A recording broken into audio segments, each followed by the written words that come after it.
I'm going to be very honest. It sounds kind of stupid, but maybe if you guys explain it to me in a way that I will understand. What, DIR sounds stupid or DIR sounds stupid? Do you know what a DIR is? Yeah. Yeah, okay. You think like the concept? You're I think the just not concept there. sounns just silly. silly. Okay. But Damn. I love to be. I love this. This is great. This is great. No, we've got our work cut out. We gotta be.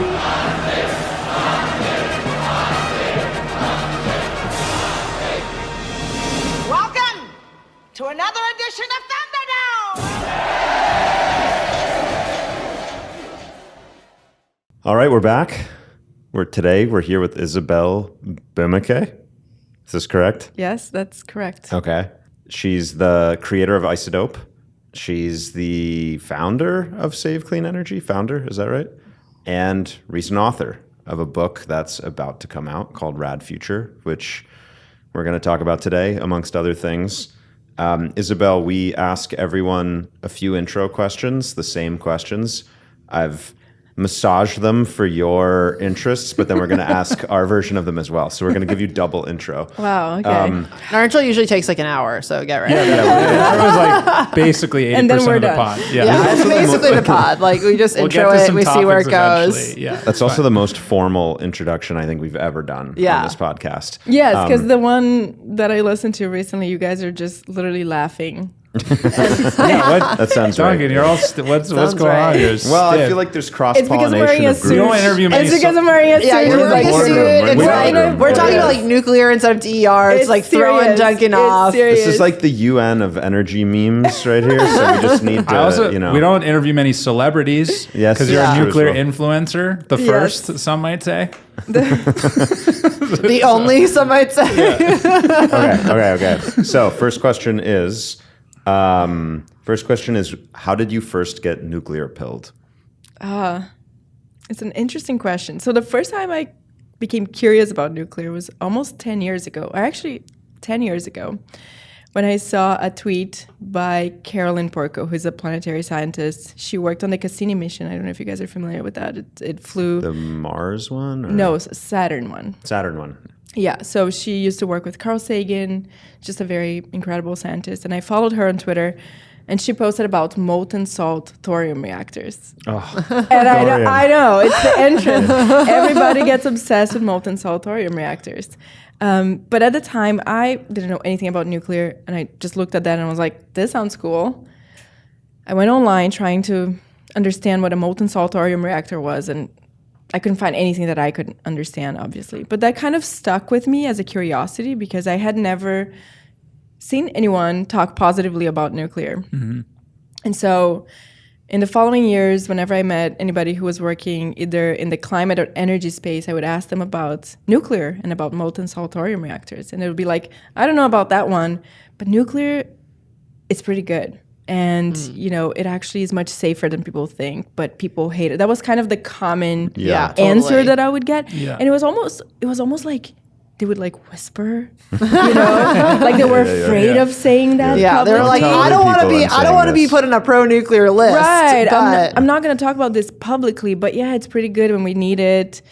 And that was so interesting to me. This was what, like 2012? This was like between like 2015 through like 2019. Yeah. Okay. Every time I talked to somebody, I would get basically the same like answer. canned response. Yeah, but it was just so weird. I was like, why is everyone so afraid to talk about this thing publicly? Yeah. So I think it was a long process, of me getting nuke pilled. I wouldn't say that I got nuke pilled immediately, but that's how I first got interested in it. And then in 2019, when I saw the fires in Australia and the Amazon as well, and also California with the like orange skies, I wanted to do something about climate and came across nuclear again. And I think everybody who doesn't know anything about nuclear and then reads up on it becomes kind of pilled. Yeah. Because it's one of those moments where you're like, wait, everything I've been told about this thing is wrong. Yeah. And I think that's why people go through this obsession period, right? Because they just want to uncover the truth and share what they've learned with other people. Yeah. Do you think the vibe has shifted, like, The successfully? vibe has officially shifted. Okay, nice. I am announcing it Great. You heard it here first. right now. No, because I think we even talked, I forget what we talked about with Mark. We talked a lot, but we did talk about that era of like the 2015 to 2020 as like, kind of when you talk about 2015 to 2019 of like when it was that like hush hush, it was not popular to like, you know, be pro-nuclear or anything like that. And it was, we were very dominated by the like boomer view of it still. I remember during that era as like someone early in their Twitter days and like a solar person, it was very, it made me like renewables enemies by being supportive of nuclear. Like people were very like hard line against it, which was very strange. Very hard. Oh yeah, that was it. Like when we first started like getting on energy Twitter, we were like some of the only people who were like supportive of seems good. Yeah, like, we got no problem Well, with because that. I think because like you were still at that point, like most people that came into clean energy were like very much from the environmental side. Yeah. That's what I was And gonna they say, so yes. they grew up in the anti-nuclear side, Yes. right? And then Those things, and then went as things together. like shifted, and then also as I think a lot of people who started to come into the energy industry like through other means, Yes. it was like, wait, what about this other thing? That everyone's like, oh, we have all these problems, and there's this like other technology here, which whatever, we can talk about the problems it has, but Yeah, I think if you are came like a little bit more like pragmatic. pragmatic and like, I don't know, like solvable. Like I feel like a lot of the safety issues are solvable. Like we'll get into it, but like Yes. so you're saying the pragmatism was not for the people entering? no, the new people entering were New like, people oh, entering like were pragmatic. yeah, they just they didn't know enough Yeah. about nuclear, and they weren't like brought up in under this like environmentalism realm, which to be fair, like I kind of was, and I was like pretty anti-nuclear for a period. I think by like 2015, I was probably more in the like, what's going on realm. Yeah, I got But like definitely like when I was like 16, I would have been like, oh Yeah. no. The worst. I got unnuclear pilled in like 2015. You got you were very nuclear pilled, and then you got But not unpilled. like ideologically, more like These people are incompetent. no. Very like much simpler than that. So like I did physics and math as an undergrad, and I was like looking at, is it going to be, I was interested in decarbonizing energy. So I was like, is it, renewables? Is it nuclear? Is it like natural gas? Because at the time, like that was when gas was like ascending. Everyone was like, well, it's much better than coal. And so I was applying to a master's PhD program at UT, or I think once you get in, then you can like select where in the mechanical department you are. And I was going to do nuclear. And when I got down to campus, the nuclear department was like, there was like cobwebs on it. There was like two people there you like didn't really want to interact with, like that kind of Basically, vibe. it wasn't cool enough for James.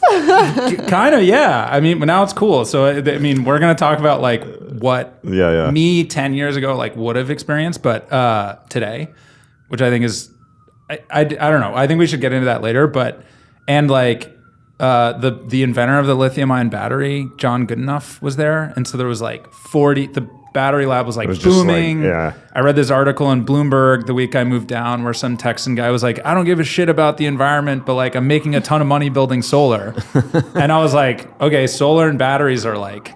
That was the start of their like ascent in Texas. Yeah. And so I'm just kind of impatient, and like eventually wanted to like work on something that was like growing, because I actually went down to Texas thinking I was going to work on the natural gas rigs as a mechanical engineer. So it was like, I always had like a very pragmatic lens of like, natural gas is better than coal. Like I wanted things that were going to happen at scale, that were going to like decarbonize at scale. And actually natural gas like was better than coal at the time. Yes. And then I like took a left turn into solar and wind and batteries and all that stuff. But like, my original impulse was around nuclear, and I had like a physics background and stuff. And so I don't know. I've just always thought that's very interesting of like, what would that look like now? Today. Because I was never like ideologically Like, would there be motivated by hip like it people must be there? nuclear, it must be natural gas. I was just kind of like What should I vibes do? over there, like, and I Yeah, just yeah, like yeah. followed. Yeah, where but the that's how like industry was most going. people make Yeah. decisions when they're younger. Literally, right? Yeah.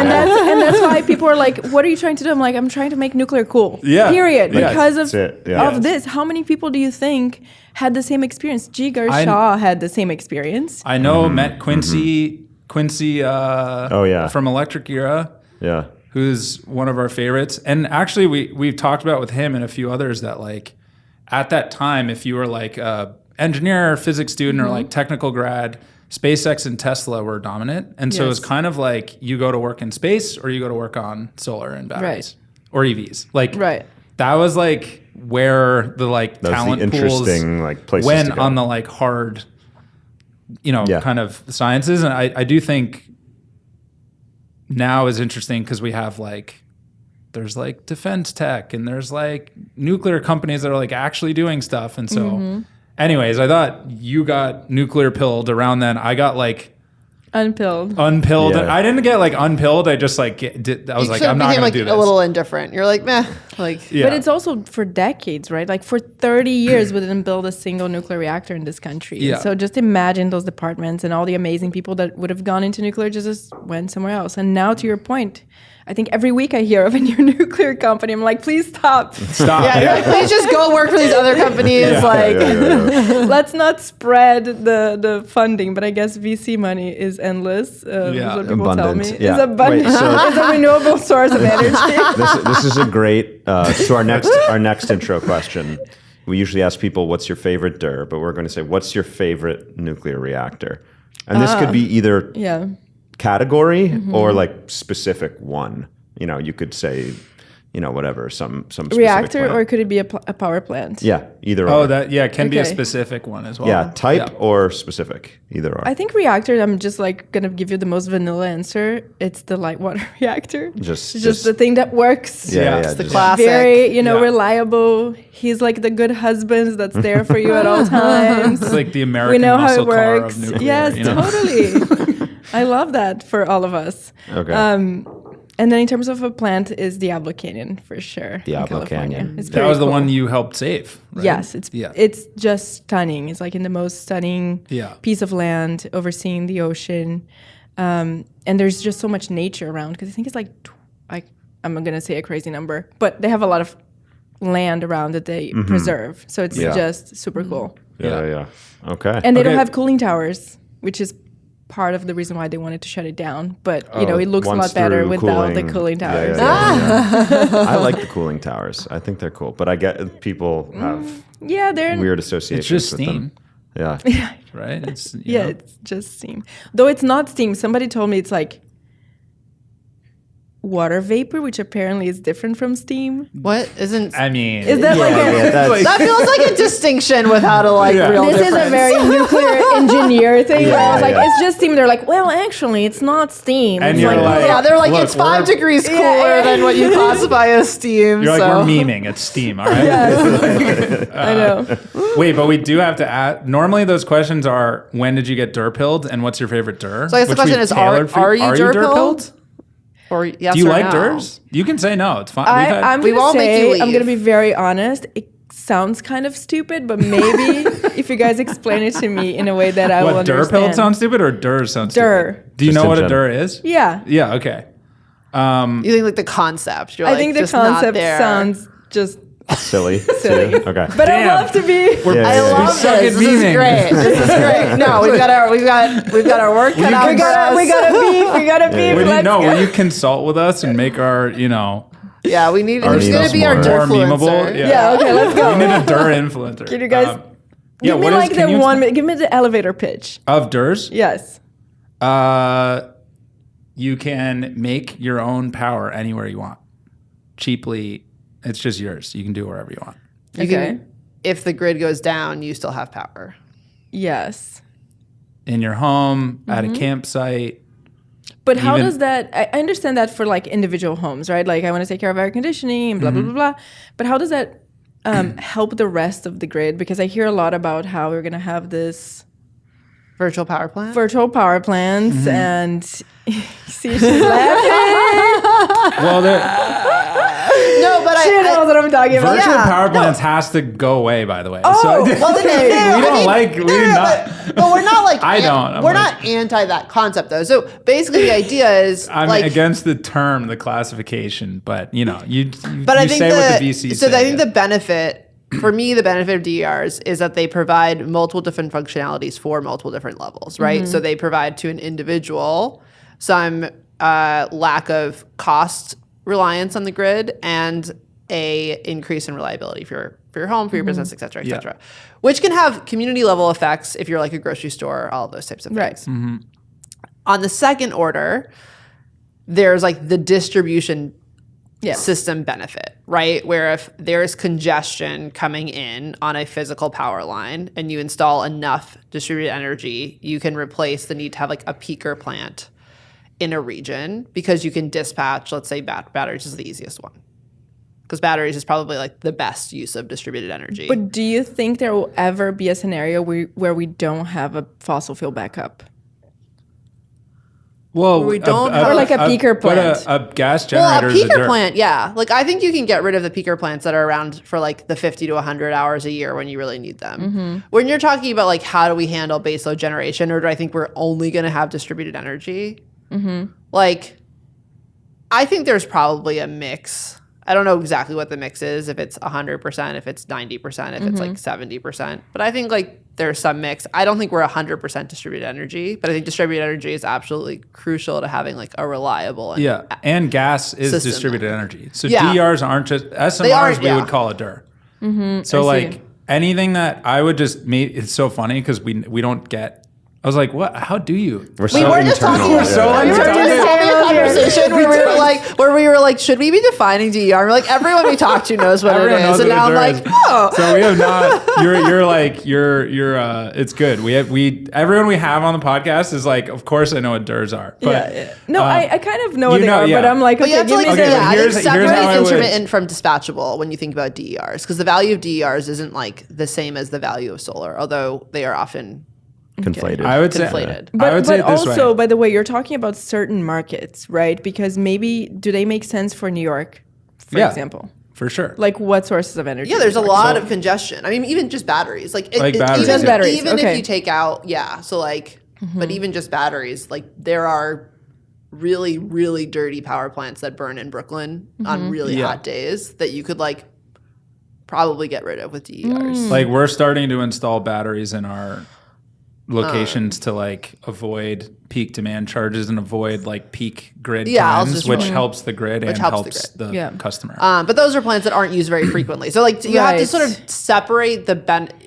you're talking about like total grid Yes. optimization, and so you have to like really start parsing out the different pieces. I see. But I would maybe Yeah. I think you can summarize those to two things. Like, okay, so one, a DER is just like connected to load, to demand. So we talk about utility scale DERs. So if you're these big data centers getting built, they're building like solar and gas and storage, or some of them are talking about doing SMRs as well, like on their property. That's a and DER. like getting power from there. That's a That's a DER. DER because it's Okay. connected to supply and DER. demand are right next to each other. A DER. Right.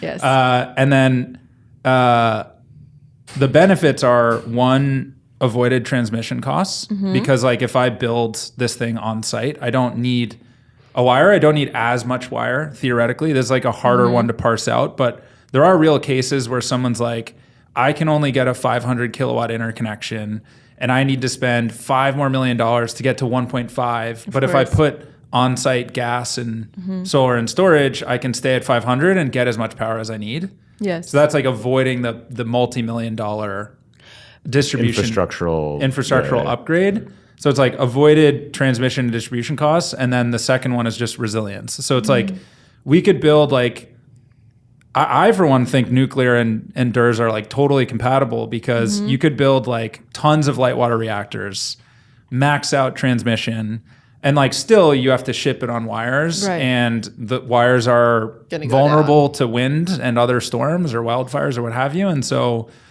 you can still get wires knocked out and people will lose power, even if the supply source is like hyper reliable. And so, but if you have a battery or gas or solar on site, that like your homes or your business or whatever stay online. So like really at the core, the value prop of DERs is resilience. But the reason that they're like can be cost competitive is because of the like no need for wires. So like instead of building a bunch of solar in a field or building solar on a roof, like the solar on the roof can actually compete because it has all these like additional benefits.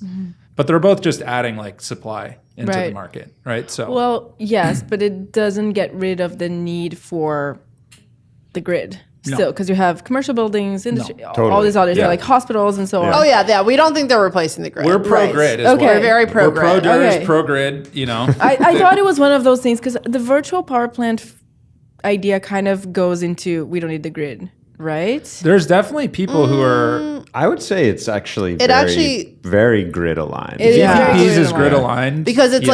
like literally it's like the benefit because you're just trying to replace needing to build a new power plant with building distributed energy, but that only works if you're on the grid. Because the only way Yeah, the virtual right, power right, plant right. works is if Yeah. you're aggregating You lots just of need things to on the grid. change the grid in a way where it's You need to create. communicating. Yeah, you need to create the right operating function and the right like Right. dispatch function and the right incentives. Right. Right. A Which lot of the sounds issues. all very complicated things to solve.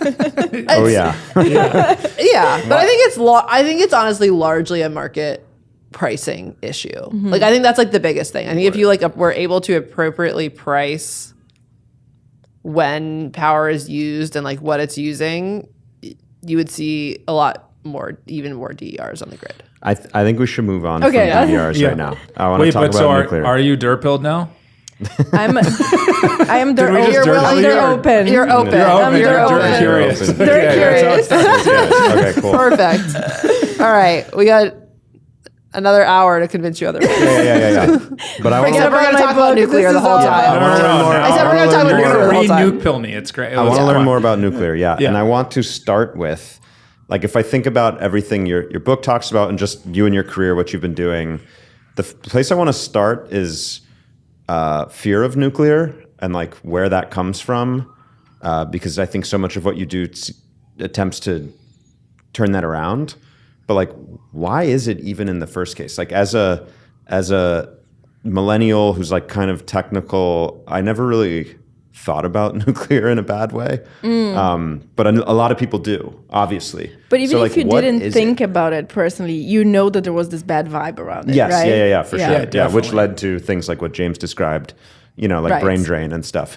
But where, like, is it like Fukushima? Is it like Homer Simpson holding the glowing thing? Like, where does this all come from? Like, why in the 70s did people get really bent out of shape about nuclear?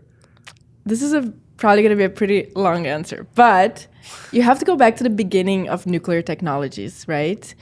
And the first use of nuclear technologies that most people became familiar with was the bomb. Yeah. Nuclear fission was discovered in 1938 in Germany. Kind of a bad time, Yeah, you know? yeah. It's like, it could have happened somewhere else at a different time, but I guess that's where it happened. And so immediately everyone went trying to figure out how to build a bomb, because the fear obviously was that Hitler was going to build a nuclear bomb and kill huge parts of the world. Yeah. So imagine, you have this technology that begins with the bombings of Hiroshima and Nagasaki. That's how most people heard of Like nuclear. the word Yes, nuclear. nuclear Yeah. technologies.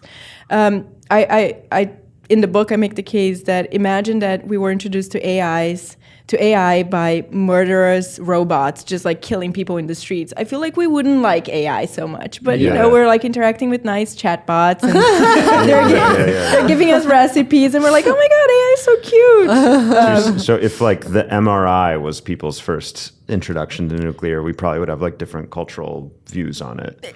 Probably. Perhaps. Right, perhaps. But I think this is one hypothesis. Obviously, we start with the worst possible use of this one technology. And also, it was different than everything else, right? Like, we obviously had bombs before, but the nuclear bomb feels especially bad. It feels like a godlike technology. And I think people struggled with that a little bit as well. I also didn't even realize, like, this. I like this take. There's like a Freudian. The boomers grew up getting under desks in the 50s.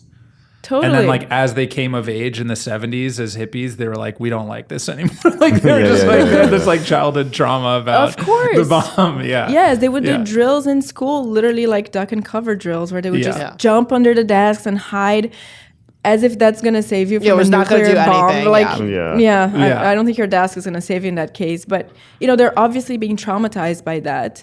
And then also the other thing is nuclear was tightly connected to government. So for the first 15 years after the discovery of nuclear fission, only the military could build and operate nuclear reactors, mainly for submarines, and in a few cases for weapons production. So obviously you have a technology that starts with a bomb, and then it's tightly connected to the military. So it's seen as like anti-authoritarian to oppose nuclear. Exactly. So nuclear was like government. It was the man. It was everything that's wrong. And so in the 70s, or like in the 60s, leading up to the 70s, when you have all these like countercultural movements going on, nuclear kind of became a symbol of that as well. And obviously, when you look at the environmental movement, a lot of it began as an anti-nuclear action. So Greenpeace's first action in the world was trying to stop a weapons testing site. They actually rented a boat called Greenpeace. That's how they came up with the name of the organization later on. But their first action was stopping a weapons test. And then later they started doing other environmental issues as well, like whaling and some other stuff. And obviously opposed nuclear electricity as well. So there are just so many connections. You know, that's the reason why it became so hated in the 70s. But I think this angle of nuclear being tied to government is something that people don't talk a lot about. Interesting. So like bomb, trauma, government. Yes. Do you think like 3 Mile Island, Fukushima, like do people really care about that stuff? They do. But especially back then, because you have all these things, right, lining up.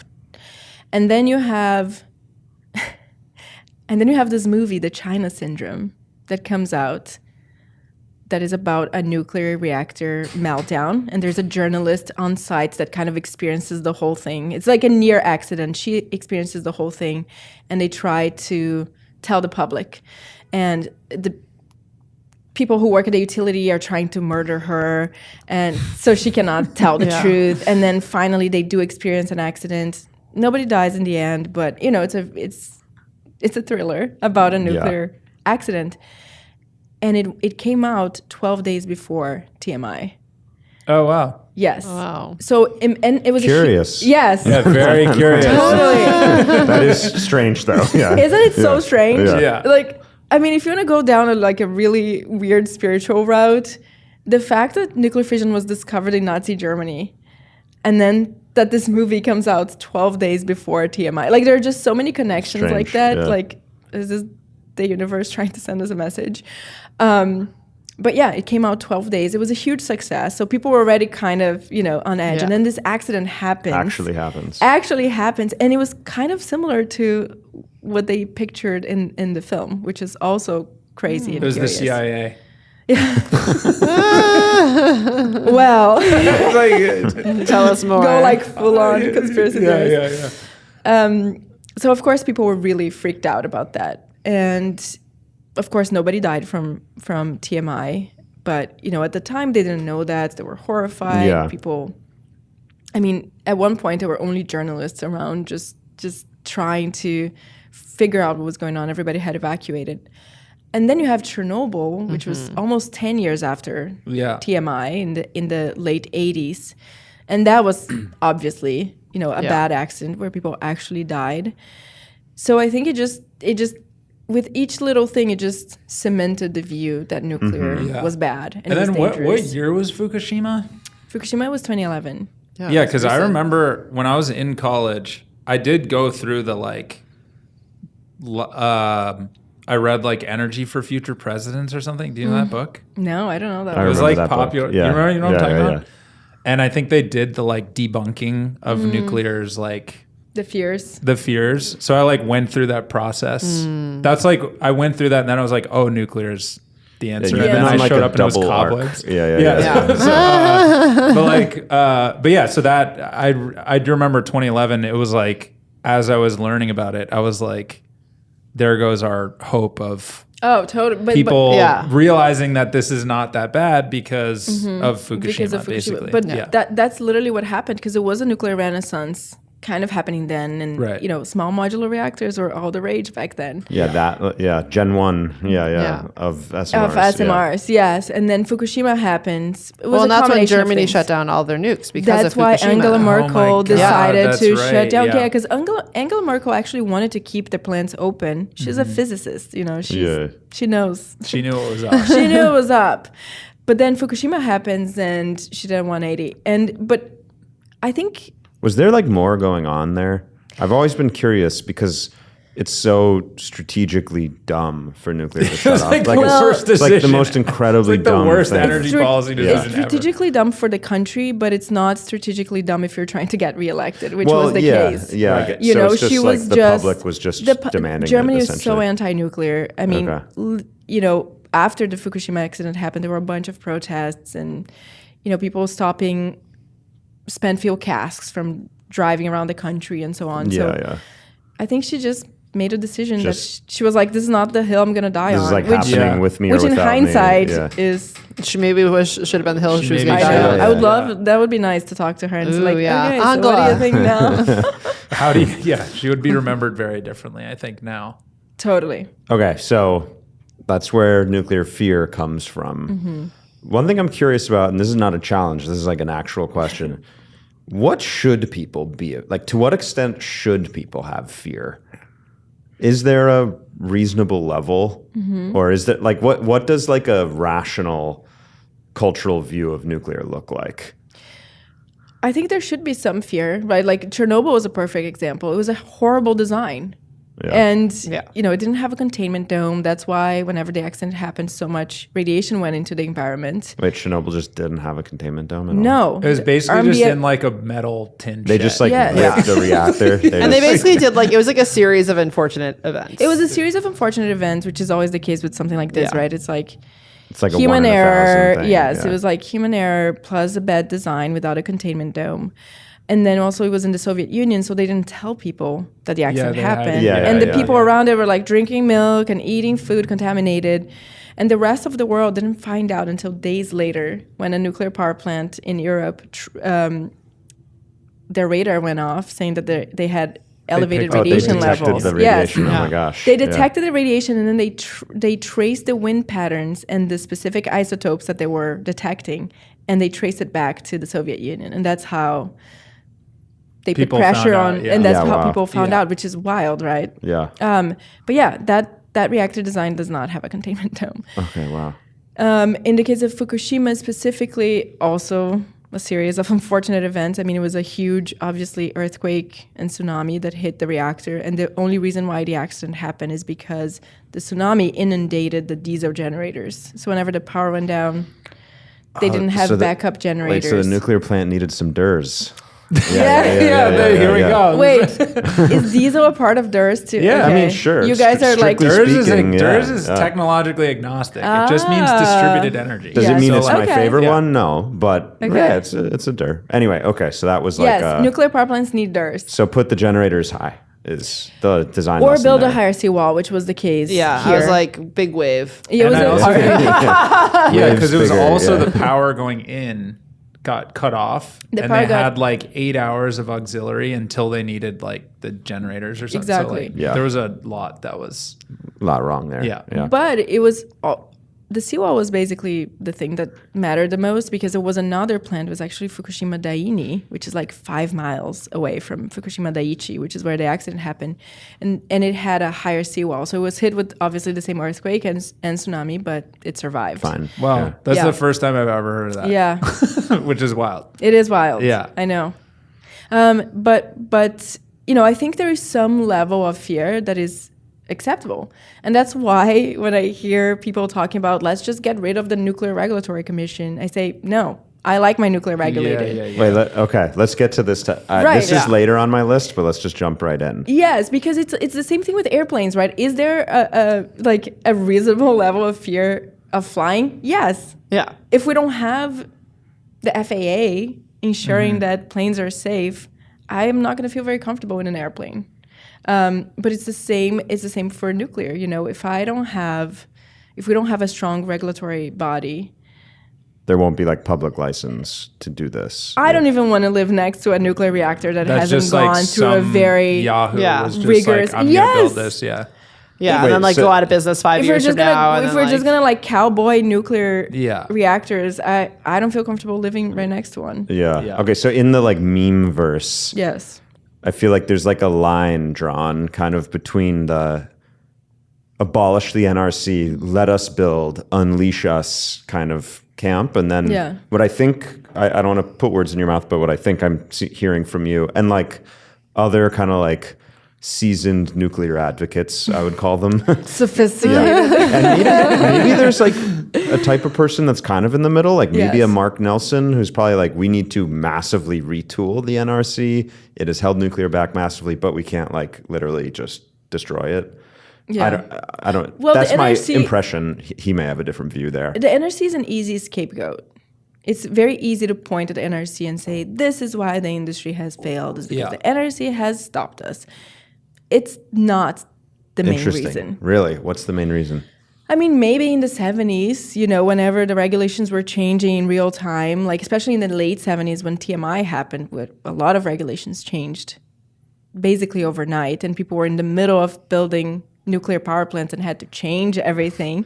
Yes. Yeah, my $1 billion design isn't right anymore. Yes, of course. That's hard. Yeah. Yes, but that's not the main reason why for 30 years they weren't able to figure out how to bring the cost down. It's a variety of things that we can get into.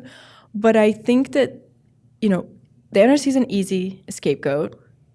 And also, I think it would be a huge mistake to try to get rid of the NRC because of the public license element. One of the main things that held nuclear back was public perception. And so if you get rid of the NRC, if I don't feel comfortable with it, imagine your average person in the street. Oh, yeah. Right? They would freak out. You would have a whole new anti-nuclear movement.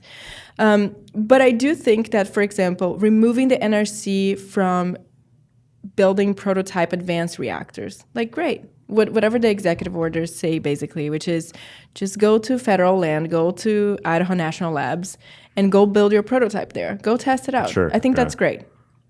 Right. Maybe the people who live around INL are going to have a problem with it, but realistically, how bad could an accident with one of these small reactors be? So you're less red tape around testing. Yes, in totally. Controlled environments. But less red tape around testing, but let's just keep nuclear safe. It's a technology that we made safe. It's not inherently safe, right? Yeah. And we've made it safe because we've learned so much from accidents and all of those things. So I do think there's and maybe this makes me anti-nuclear in a way, but I do think there is reason to be fearful, but we made it safe. Now let's just keep it safe and figure out how to make it cheaper. And do you think, we talked about the vibe shift before. I don't know if you were going a different direction, I think at least millennials and Gen Z seem not so fearful of nuclear. Do you think that's true, or at least way less so than compared to a decade ago? And that a lot of the fear mongering is still in older generations that are legacy. They're just not going to change their minds from whatever they grew up with. Right. They're on a different meme operating system. Yeah. They haven't gotten the updates. But I feel like it's the average impossible. person our age is nuclear's fine. Is that true? Is that true or not? I think they're nuclear curious. Yeah. Okay. I'm dirt curious. Right. Yeah. There you go. I think they're nuclear curious, but I think they still have the questions. Yeah. The questions haven't been answered, which is not to do a book plug, but I am here to talk about the book. But which is why I'm so excited about the book coming out, because I do go through all of what about so and so.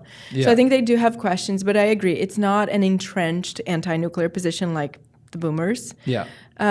what I'm most concerned about with the younger generations is that it becomes politicized because Trump is so supportive of nuclear.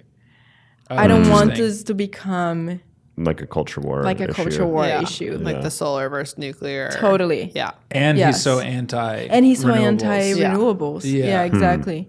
Which is why I'm excited about all of us in the clean energy space to continue making it about clean energy. Yeah. And, not talk about renewables or nuclear specifically, but just clean energy and how the solutions all complement each other. Right. I mean, and if anything,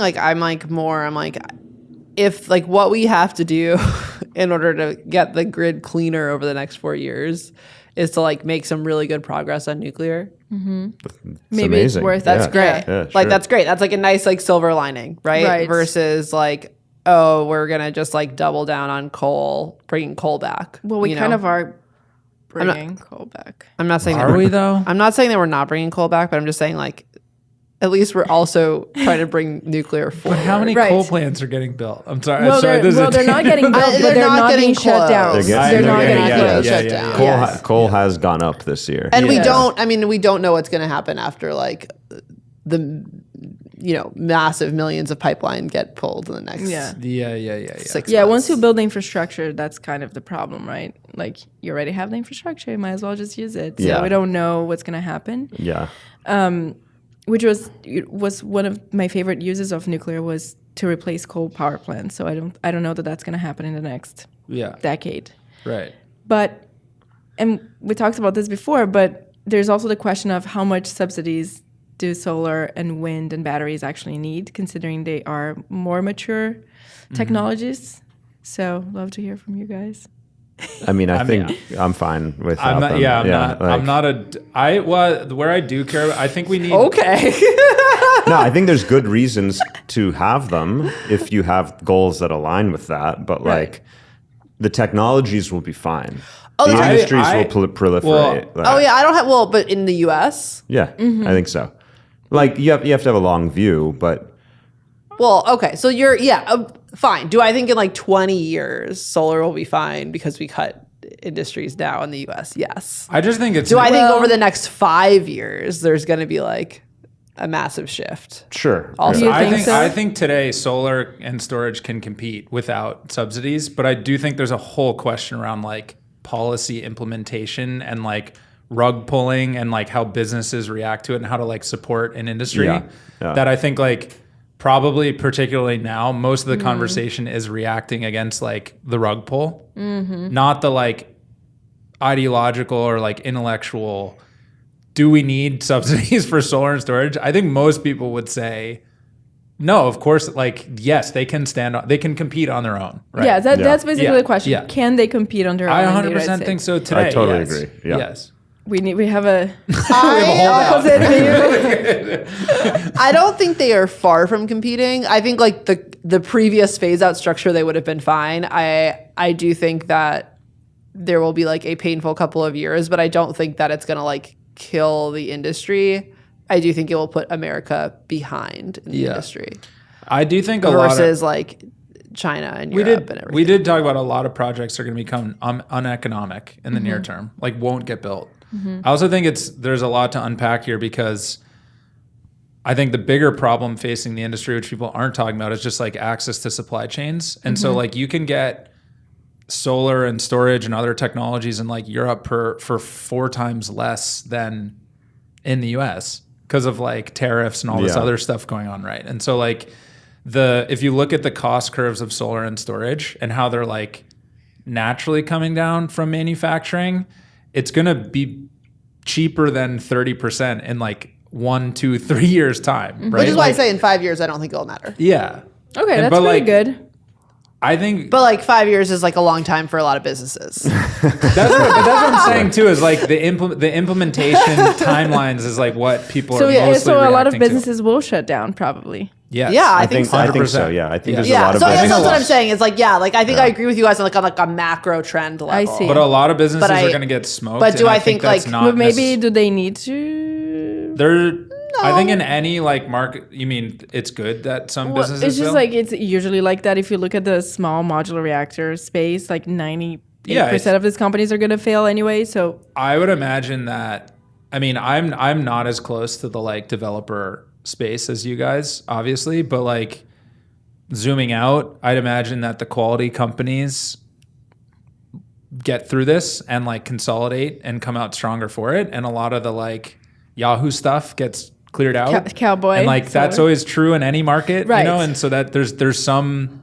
I think that's a positive thing in a lot of ways, right? But like, I do think Anyway, when it's, I want to. We should get back to nuclear. But we're just bridge build. You know, Yeah, I it's mean, important, but I think from like the perspective of like the, subsidies and tax credits, I think with all industries, right, in the same way that like when you change all the regulations overnight for the in-build in the 70s for nuclear, Right. like that creates problems. Yes. I think like it's going to create real problems for good companies. Yeah. yes. In the next 2 years, and not every company that is, especially a growth phase company, can like survive yes. 2 years. I think there will be like a lot of companies that can survive and that can figure it out and will adapt and will figure like, yes, that is true.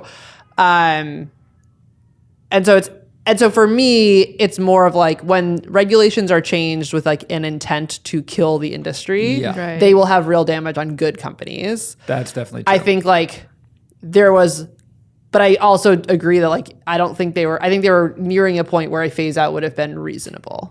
Yeah. And so I think like ham-fisted out of market like intervention not via like a policy is much like the rug pull. For right. I mean, certain like if you nuclear think of plants the in the 70s. executive order that's like, oh, we see that you all have been using this like tax definition loophole, and so now in 45 days we're going to close that loophole. Right. Right. And everyone's Yeah. like, oh, well, that was my strategy for the next year. Right.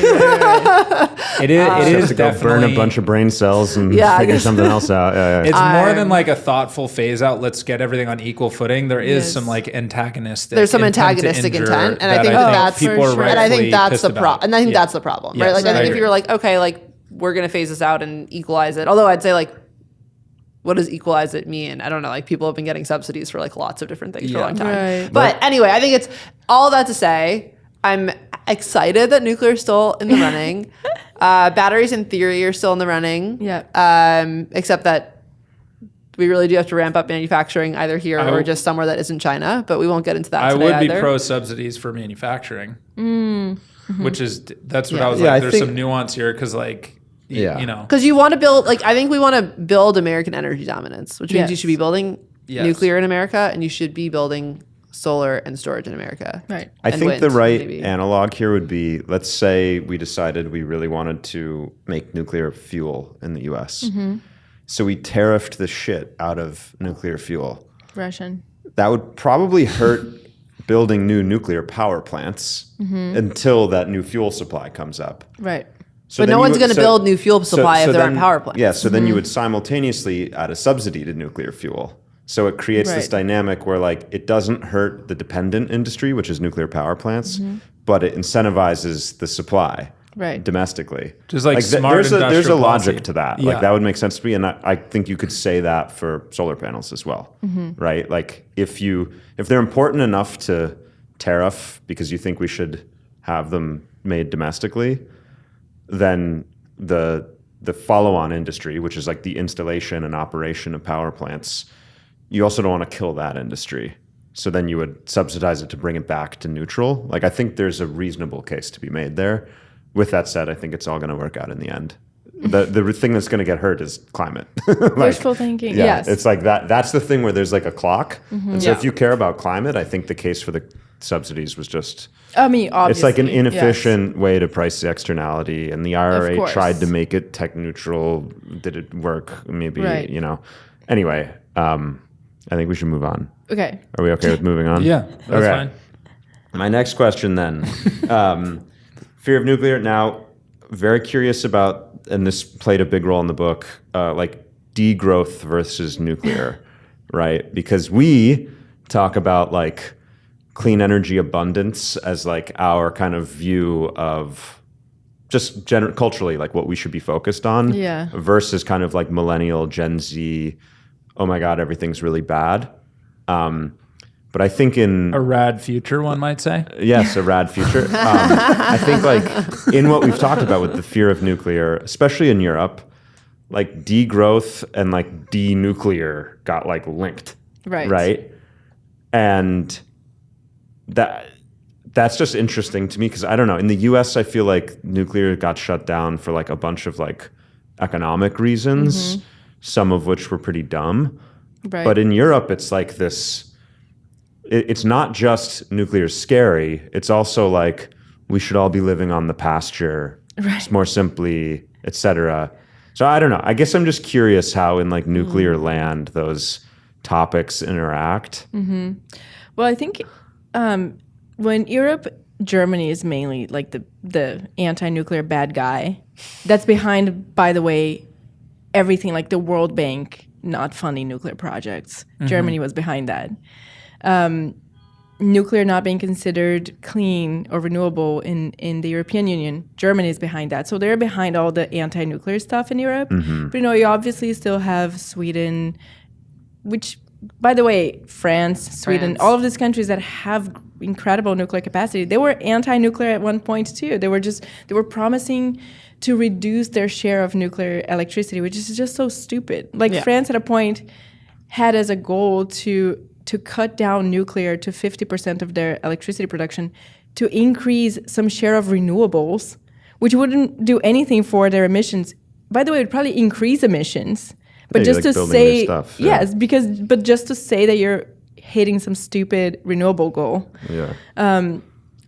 Again, all pressured by Germany in most cases. But yeah, the whole degrowth nuclear conversation is interesting to me. So do those degrowthers like see nuclear as like the old view of nuclear, the too cheap to meter view, the like, hey, if we unleash this, there will be too much abundance. Like, man will go too far. You know, like that kind of thing. Like, is that where that comes from? I don't want to put words in Germans' mouths.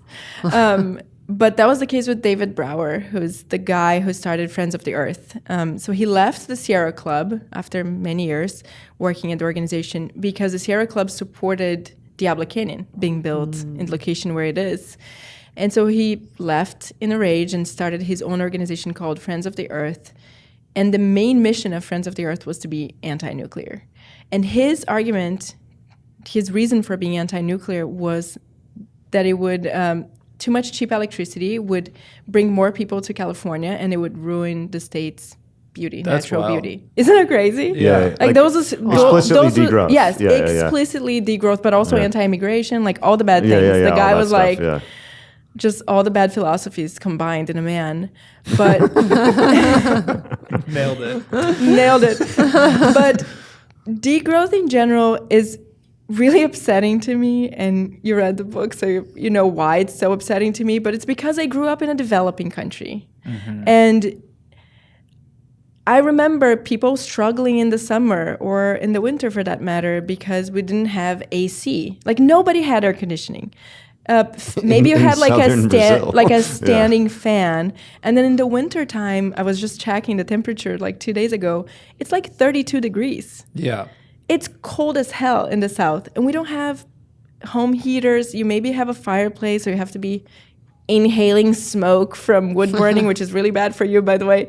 But we just don't have infrastructure to live comfortably, and I think that the whole degrowth philosophy always comes from people who grew up in developed countries. Yeah. Always. And it's because they don't understand the privilege that it is to grow up in an energy-rich society. They can't comprehend it because they've never experienced something else. Maybe they go on like a camping trip and they're like, oh my God, I'm off-grid.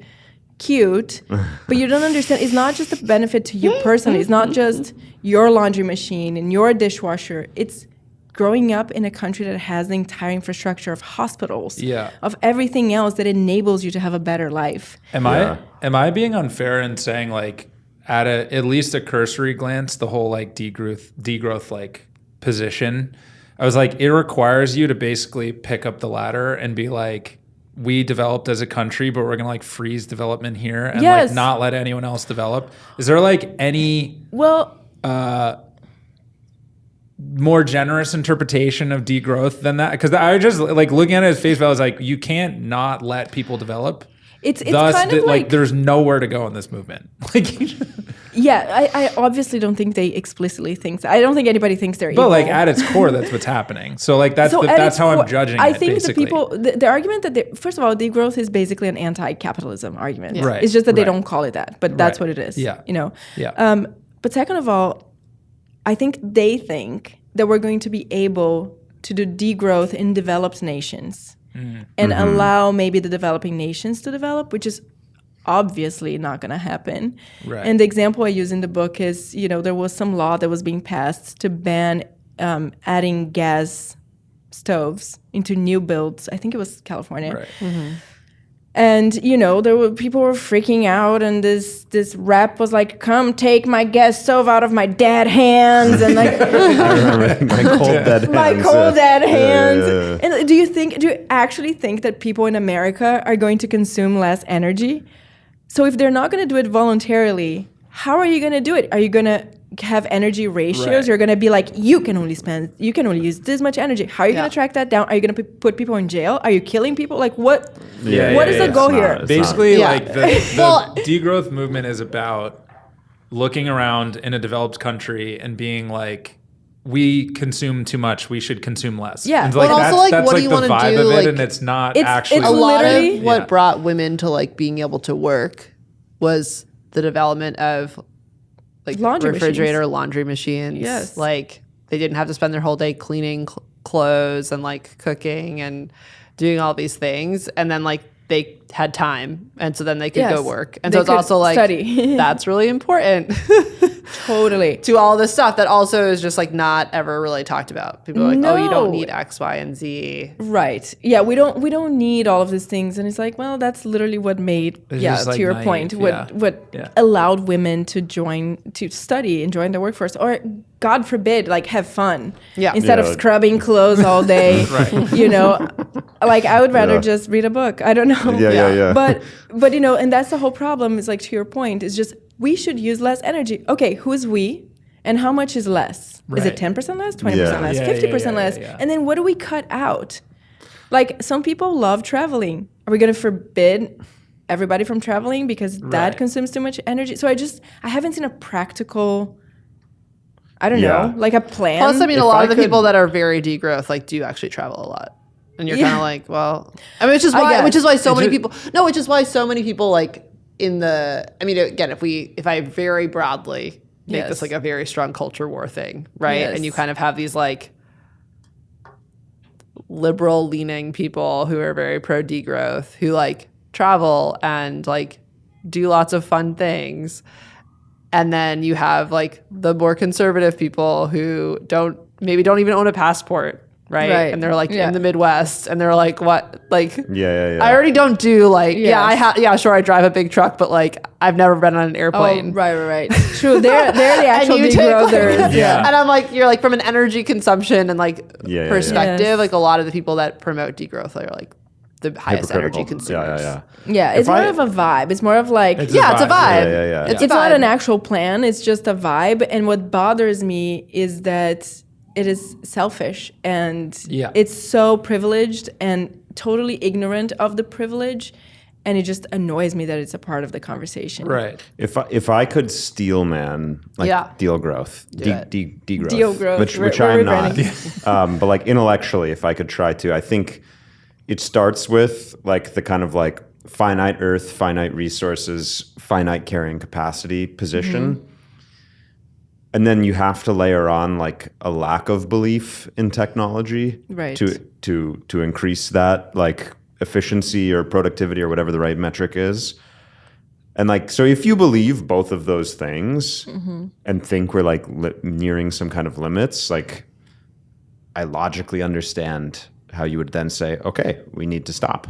Like there's no more, right? Yeah. Like, I don't know if you're just on an island and there's 20 people on an island Yeah. and there's only so Yeah. many coconut trees, right? At some point, Or like you the say, Lorax, like we're they at- do chop down all the trees. yeah, there you go. The Lorax. Yeah, Yeah. right. Like I can see where it comes from, but I think it's basically a unfounded lack of faith in technology is what it comes down to, right? Yeah. Because like if we were all Yes. living, read Václav Smil, like if we were all living like we did in like the 1400s, like we would be fucked right now.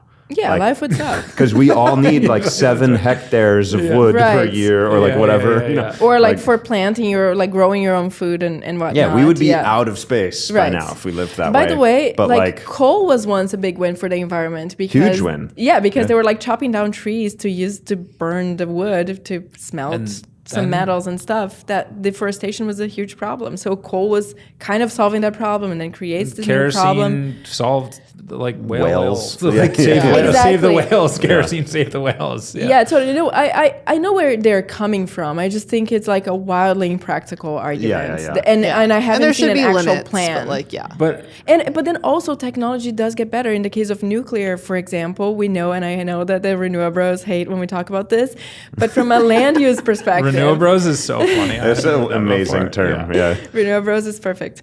From a land use perspective and from a materials perspective, just nuclear uses the least amount of land and materials. Of course, if you do rooftop solar as well, you're not using a bunch of land.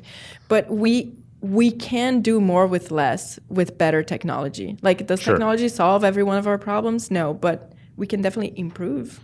Definitely of them. solves our problems that like originate from physics. Yes. Like I don't know if it solves our like interpersonal Spiritual problems, yeah. But, Definitely not. If it can be described by thermodynamics, like Right. it's probably can be solved at some Right. point by technology. I wanted to Yeah. ask about I think there are many people in our generation who have their own version of like, I have not read the book, but I'm very excited to. Rad Future, like we should be optimistic about the future. Like whether it's, some people feel that about solar and storage. Mm-hmm. Some people, if you're Alex Epstein, feel that way about fossil fuels. So like you have like a similar like Philosopher. aesthetic. Oh yeah, philosopher, energy philosopher. That's right. So, I'm so sorry. You know what? Sorry, I'm a nuclear influencer. I shouldn't be making jokes No, about it. I was hoping we would talk about Alex Epstein. So, but like, it is interesting that there is this like sort of optimistic future aesthetic that fossil fuel advocates, let's say Supporters. nuclear and like solar punks is like a solar Right. version of clean energy abundance, right? Yes. And so like, is this all like a narcissism of small differences thing? Or like, I don't know. I just think it's interesting that I hadn't thought about it before today, that like there is a shared aesthetic actually Yes. across Renewable Bros, Yes. Alex Epstein Bros, and Yes. Nuclear Bros, One I guess. of, I hate using the word now because it's become so politicized, but abundance. Yeah. Yeah, I think it's, by the way, that's the only way we can actually solve problems, right? If we Yeah. just throw our hands in the air and say, oh my God, our problems are too hard. The only solution is that humans go extinct or something, which, by the way, some people do actually believe that, then we're never going to solve the problems because we're not putting effort into it. I mean, it's just pretty, common sense. Yeah. So I think we have to be hopeful about the future. Otherwise, we are not going to solve the problems that we're facing. But I think I had never thought about it in terms of we all share this aesthetic of just abundance Yeah. in energy, but we all also, I think, believe that abundance in energy leads to abundance in all these other things. Can we agree the worst Right. version of it is fossil future? I definitely don't. Well, I think it betrays all relevant angles of Yes. abundance, right? Yeah. Because A, like the climate problem, but Yes. B, like you're not going to like 10x energy with fossil fuels. Like solar and nuclear are the only ways to do that, right? Yeah, And so but also even forget- energy abundance isn't unlocked ultimately by Right. fossil fuels. but right? also not even the climate problem, also just the air pollution problem Yeah, just alone. basic You can't just do like pollution. 10 times more fossil fuels that we're doing without like gigantic problems. Right. Even, Yes. solar, land use, like all these whatever problems we could talk about aside or not, like you can like conceivably 10x power output through solar in a way you cannot with just like massively increasing how much like How much fossil stuff we fuels burn. effectively. Yeah. But the weird thing is like because fossil fuel plants are typically baseload, you for whatever reason, like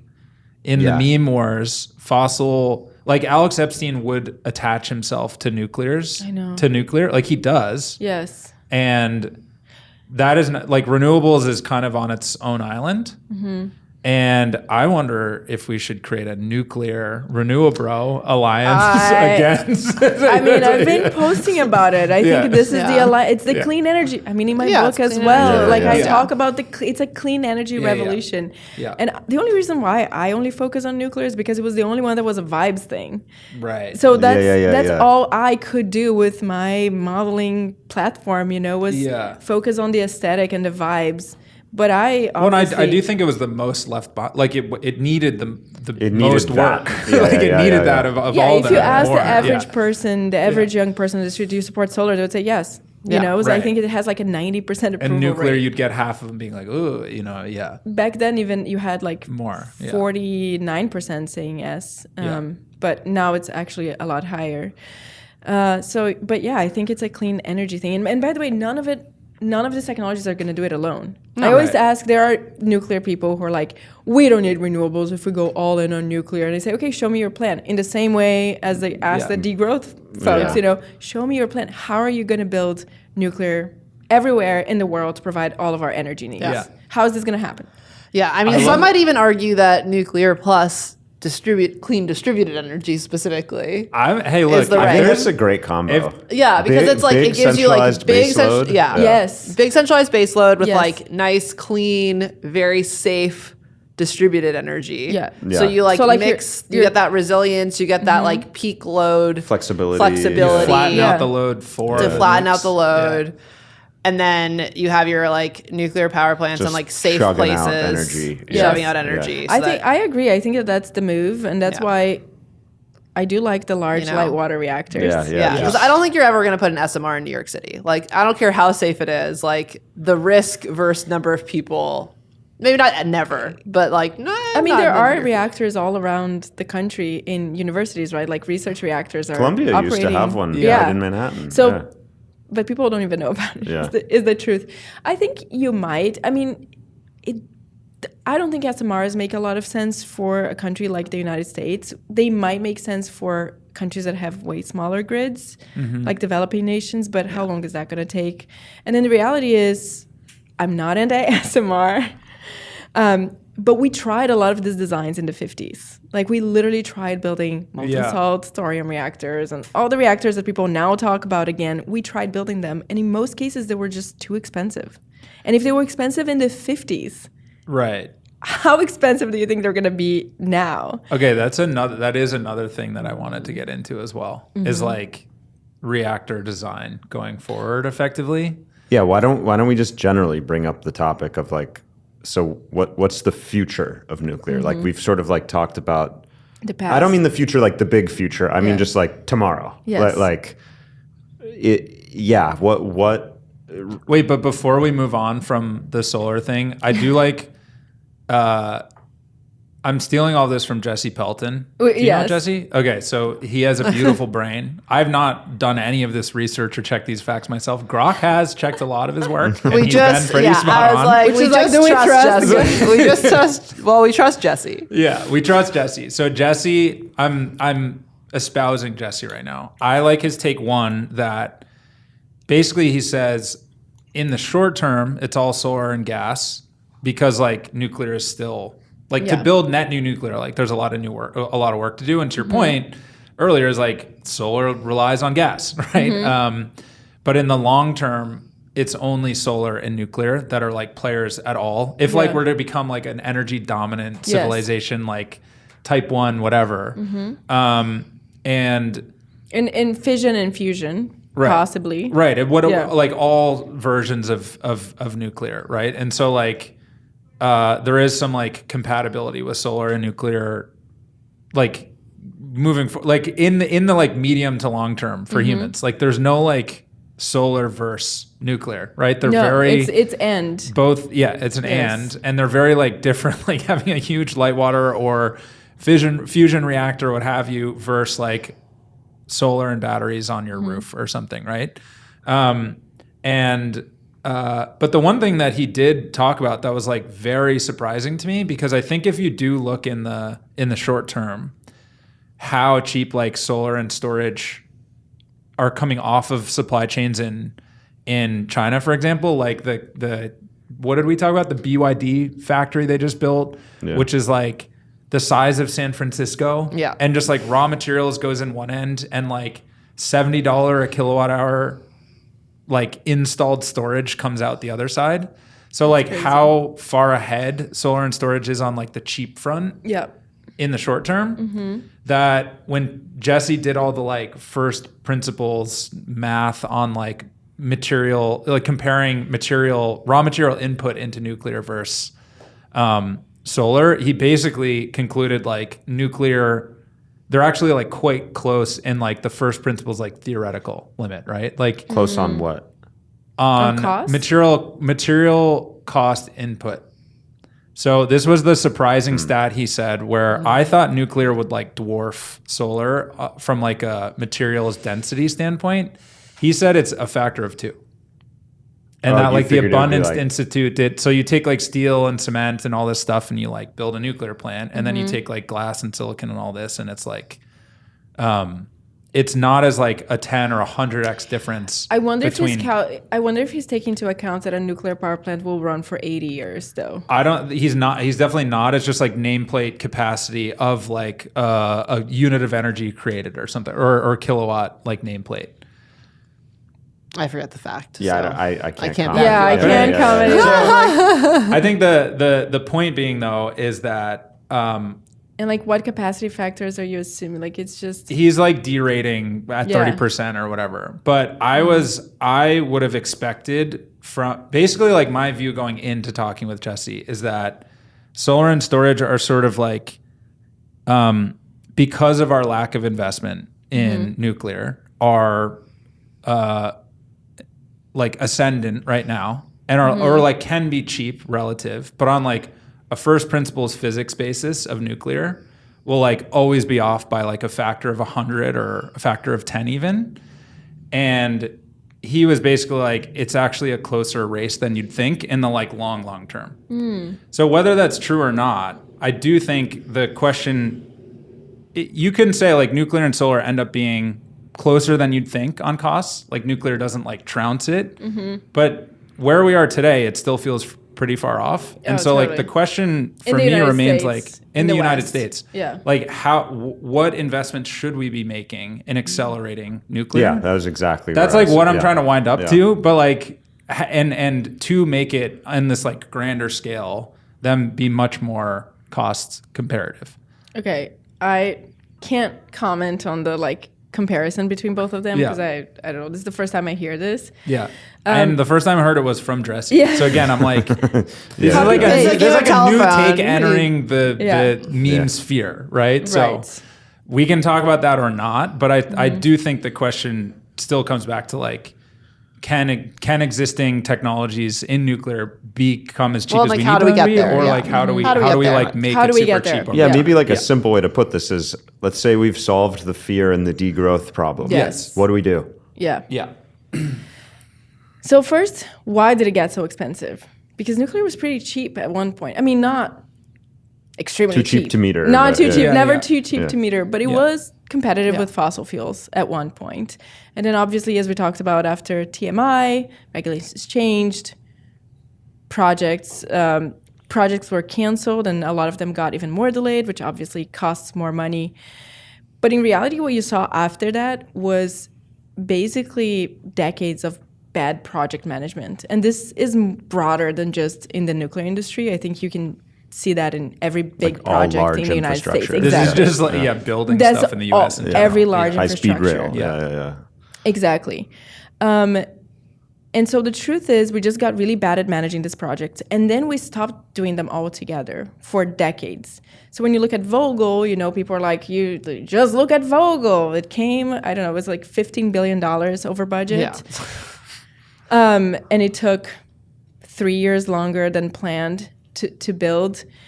And people point at it to say, see, this is why nuclear is too expensive. But you have to look at Vogel as first of a kind, because it was. It was the first time we built that reactor design, the AP1000, in the United States. So Yeah. you had an entire workforce that was, didn't know how to build this thing. We don't have to get into all the details, but the way basically that they applied for the NRC license whenever they came with the design of the plant, they thought this would give them more flexibility, but they hadn't completed the plant design. And so they started building before the completion of the design. And so they had to go back to the NRC several times to change the design as the construction was ongoing. And then, you know, they ordered the wrong rebar, and that cost a couple $1 million and had to send it back. COVID happened halfway through the project. But even when you look at Vogel, the second unit was already 30% cheaper than the first unit that they built. So obviously they learned by doing, and that's always how we bring costs down. So to answer your question in a very short way is, how do we bring the cost down? We just build a lot of the same thing. Yeah. That's literally, when you look at the history of nuclear successes, that's all they did.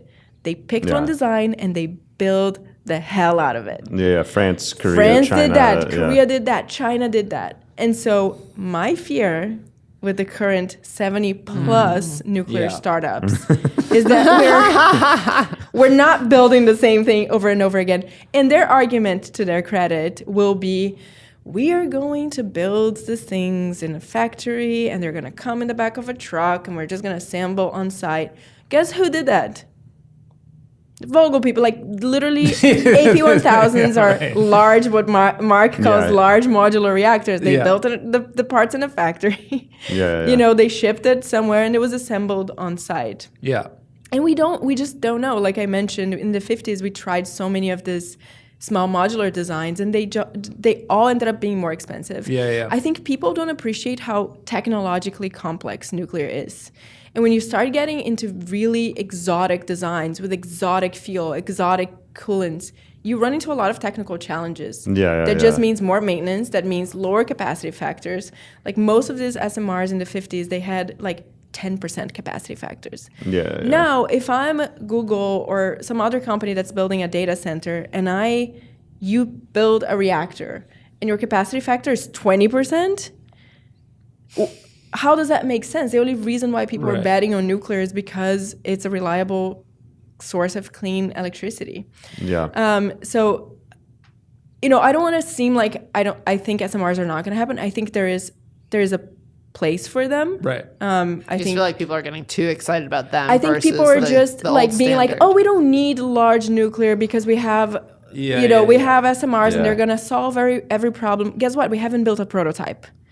And China has built a couple, but why is it that China is building the big 150 large reactors and not going all in on small modular if they already have the technology? I think that tells you something. But, you know, they might be used for developing countries that, like I said, have smaller grids, or like Alaska, you know, micro reactors to replace diesel generators.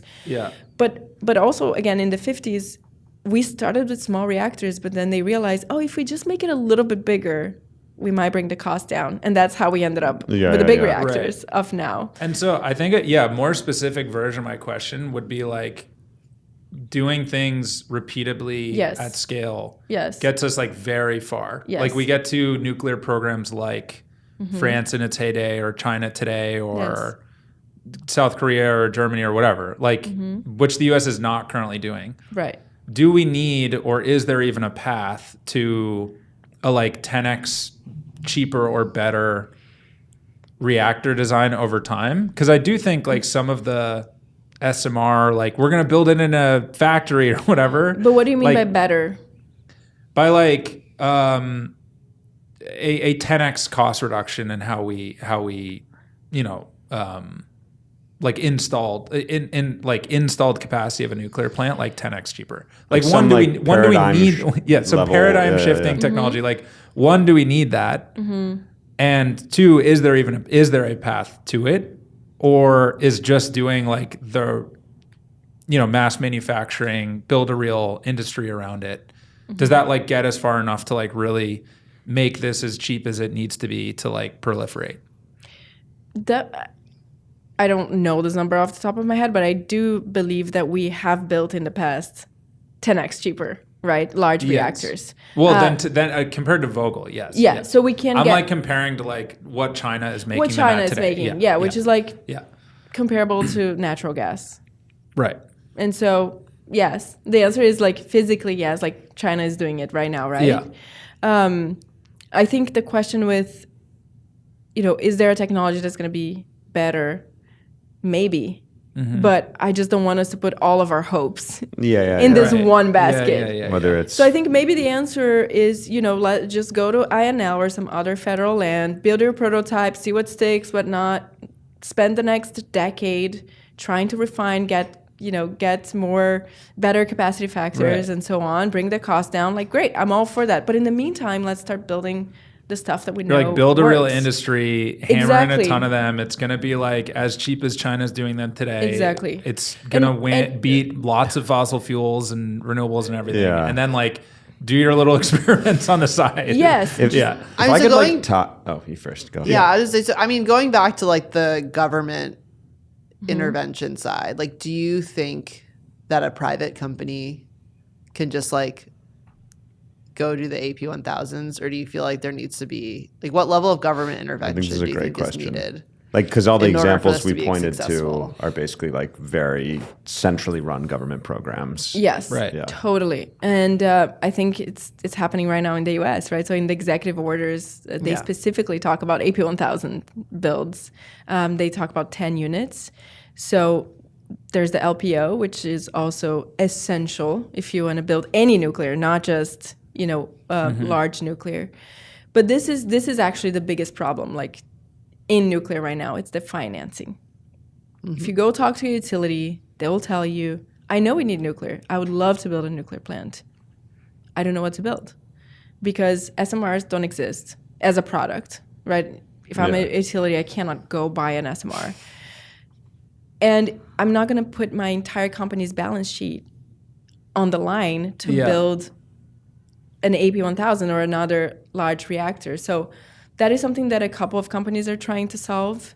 And the LPO solves for some of that as well. So I think that the LPO is probably the most essential part of the puzzle here when you talk about financing, just to ensure. Yeah, I do think SMRs are like they're like trying to adapt to our current financial environment.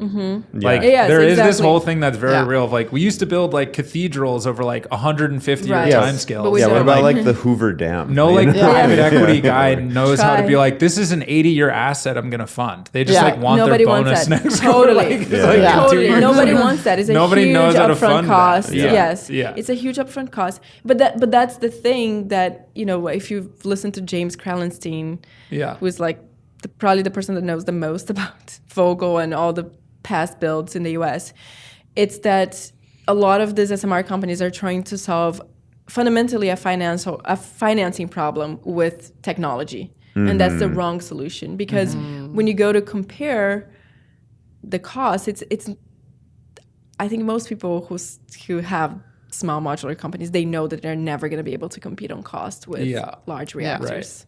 Yeah. I feel like to tie these together, like in the beginning, you asked us, what's a DER? Like, what do we mean by DER? And the answer I wanted to give was like, and then just decided to move on. It was basically like from the beginning of the power system, we experienced this dynamic where just like we made things bigger and bigger and bigger to Yes. get like better steam turbine efficiency. That made things cheaper. That increased demand for that was like the dynamic, right? And that kind of like topped out in the 80s. And then fracking happened, which was like a different thing. But like what I see about solar and batteries that are interesting is it's like a new dynamic. It's less about like bigger infrastructure projects and it's more about mass manufacturing, which is like a thing we are good at, right? As a species. And if I look not at we as Americans. yeah. As a species. Like if I look at nuclear, then I can't help but agree with you, I think, on SMRs or others maybe, which is like solar and storage aren't just, then we just took those big power plants and we made them really small with the Right. same coarse shit. It's like, no, it's like a new technology Right. that's like fundamentally different and lends itself to mass manufacturing Yeah. via like simple raw ingredients, right? And like they're like passive electronics and all this stuff, right? if I said like I'm gonna make DERS happen by just like in fact I used to do this. I used to build small gas power plants in buildings, and it's a dead end. Like it's like this doesn't make any sense. Like, it's like there's some situations where it works, but it's like not scalable. Yeah, it's like beating your head against the wall, and it does kind of feel like for SMRs to like really deliver on their promise, it needs to be like a new technology, not just like new components. Yeah, not just like one of these old reactor designs we're dusting off. Like it's like some like whole new thing would have to come. Right. Like that's like just different, right? It's not just like, let's make the steam turbine smaller. Right. Like that doesn't, I sort of agree with the perspective of that guy you mentioned, which is like, that just sounds like trying to solve some other kind of problem. Well, but it's not even that you're bringing the cost of energy production down. You're just making it easier to finance the projects because they're not going to cost $10 billion. They're going to cost $1 billion. You know, and so there is more tolerance for a project of that size. But again, I do think that it could be used for industry, for example. Some of these new advanced nuclear that have higher temperatures, that can reach higher temperatures, could be used for industry. Again, remote locations and so on. Well, yeah, it is the case, right, that like industrial sites have used these small gas power plants for ages, right? In like cogen type configurations. Like you could totally see if an SMR were a purchasable thing today, like a data center just buying an SMR. Totally. Yeah, like that makes sense. 100%. Yeah. Rather than billions of dollars of grid upgrades and whatever. Yeah. Yeah. So what does this mean? So the future, though, is mostly solar batteries. And No. Well, I think, obviously there's some like steel manning of solar in that, but like, I think it's more, the more time I spend in the space, like, we were talking about like geographic determinism before, and like solar and storage in like Arizona and Texas, where like land is like free, no-brainer. and like it's like it's really hard to compete with, even if we're like cranking nuclear out in a way that like China is, for example.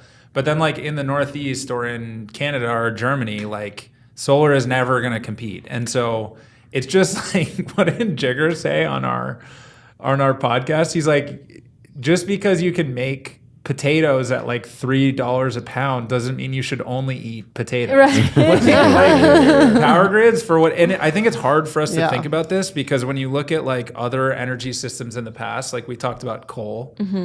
Coal was like the dominant thing for like the textile industry or whatever, and then oil was for cars and transportation. Like petroleum has been dominant.